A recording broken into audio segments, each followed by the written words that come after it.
किसान भाइयों, अगर आप पत्तेदार सब्जियों की खेती करना चाह रहे हैं तो आप देखिए उसकी खेत की तैयारी कैसे करेंगे। खेत की तैयारी के लिए ये है कि जैसे अन्य सब्जियों की खेत की तैयारी आप करते हैं उसी प्रकार से इनकी भी करनी होती है, लेकिन आप इसका थोड़ा सा ध्यान ये दें कि इसमें आपको कम से कम अगर आपके पास सड़ी हुई कंपोस्ट की खाद हो, गोबर की खाद हो, तो इसको डालना बहुत ही उत्तम रहता है, क्योंकि हरी पत्तियां हैं, इनमें ज़्यादातर ऑर्गेनिक अगर आप खाद देते हैं तो इनका बहुत ही विशेष रूप से पौष्टिक तत्वों में उपलब्धता बनी रहती है और उपभोक्ता वर्ग को भी फायदा होता है। अगर आपके पास सुलभ है तो अंतिम जुताई के समय आप कम से कम 1 एकड़ की खेती के लिए 8 से 10 टन आप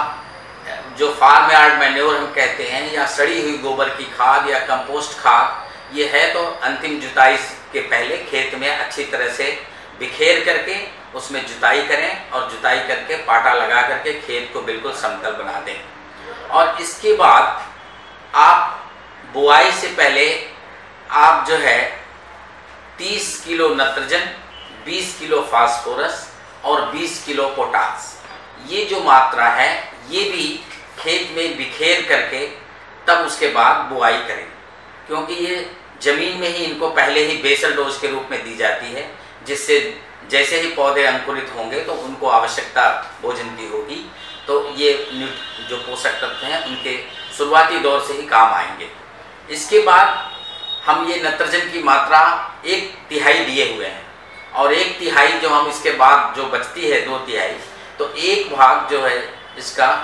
बुआई के लगभग जब 30 दिन बाद देते हैं और फिर दूसरी जो छिड़काव करते हैं वो 60 दिन के बाद करते हैं। तो इस तरह से जो टोटल नाइट्रोजन की मात्रा होती है लगभग 80 से 90 किलोग्राम होती है, तो इसको हम 3 भागों में बांट करके खेत में पौधों के लिए देते हैं।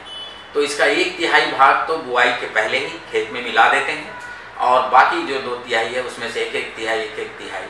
30 दिन के बाद और 60 दिन के बाद देते हैं। तो इस तरीके से नाइट्रोजन का व्यवस्था करते हैं। जब आप खेत में ये FYM और उर्वरक मिला लेते हैं, इसके बाद जो है आप खेत में अच्छा से पानी लगा दें।